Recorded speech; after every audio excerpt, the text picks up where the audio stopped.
আজকে যে টপিকটা পড়বো খুব ইন্টারেস্টিং, এটা হচ্ছে trust management and trust negotiation. Digital ওয়ার্ল্ডে ট্রাস্ট নেগোসিয়েশন বা trust management. Trust management Bangla করলে কি দাঁড়ায়? বিশ্বাস ব্যবস্থাপনা।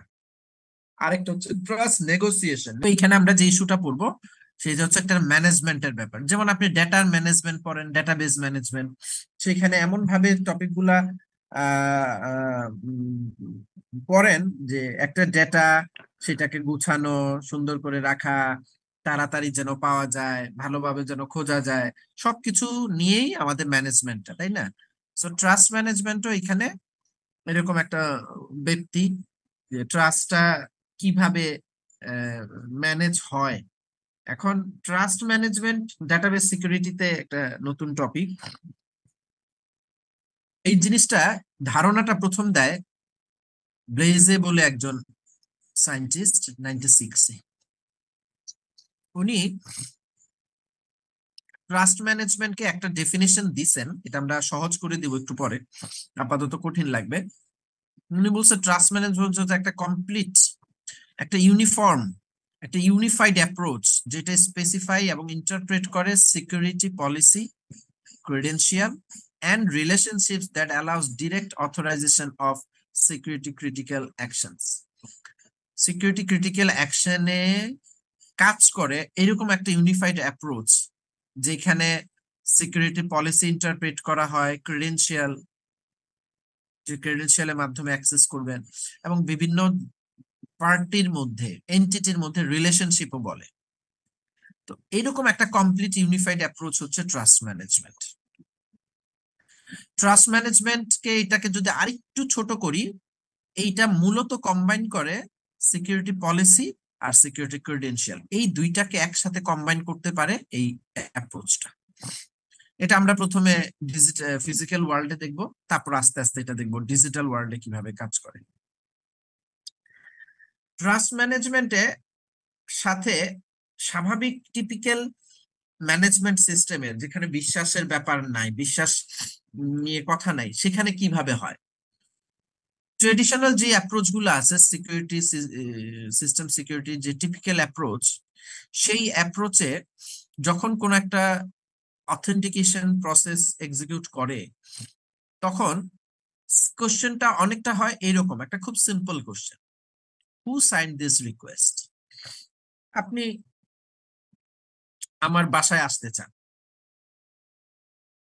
প্রথম প্রশ্নই হবে কে আমার বাসায় আসতে চায়, হু সাইন দিস রিকোয়েস্ট।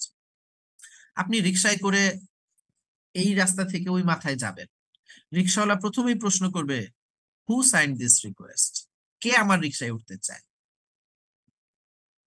আপনি আপনার বসের আলমারিটা খুলবেন, বস প্রথমেই প্রশ্ন করবে হু সাইন দিস রিকোয়েস্ট, কে আমার আলমারি খুলতে চায়। আপনি আপনার ইমেইলে পাসওয়ার্ড দিয়ে ঢুকতে চাবেন, অ্যাডমিনিস্ট্রেটর প্রশ্ন করবে হু সাইন দিস রিকোয়েস্ট।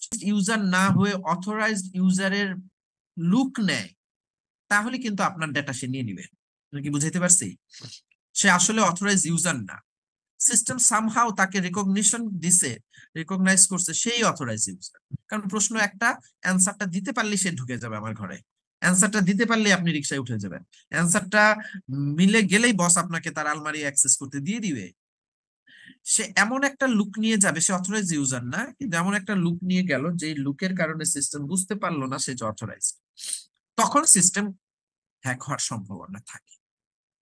তাহলে ট্রেডিশনাল সিস্টেম এই প্রশ্নটা করে, আর ব্লেজে বলছে প্রশ্নটা এত সহজ করে করলে এবং যদি উত্তরটা চলে আসে, উত্তরটা সঠিক বা বেঠিক জাজ করার ক্ষমতা যদি আমার না থাকে, তাহলে কিন্তু কেলেঙ্কারি লেগে যাবে।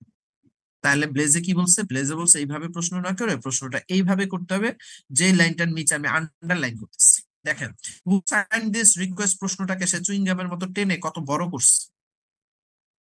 সেখানে তিনটা ভ্যারিয়েবল আছে, পি, আর, সি। এই ভ্যারিয়েবল তিনটাকে বাদ দিয়ে পড়েন, তাহলে সেন্টেন্সটা বুঝতে পারবেন, যেহেতু লম্বা সেন্টেন্স তো প্রায় 2 লাইন। এটা একটা প্রশ্ন, যেই প্রশ্নের উত্তর হবে ইয়েস অর নো।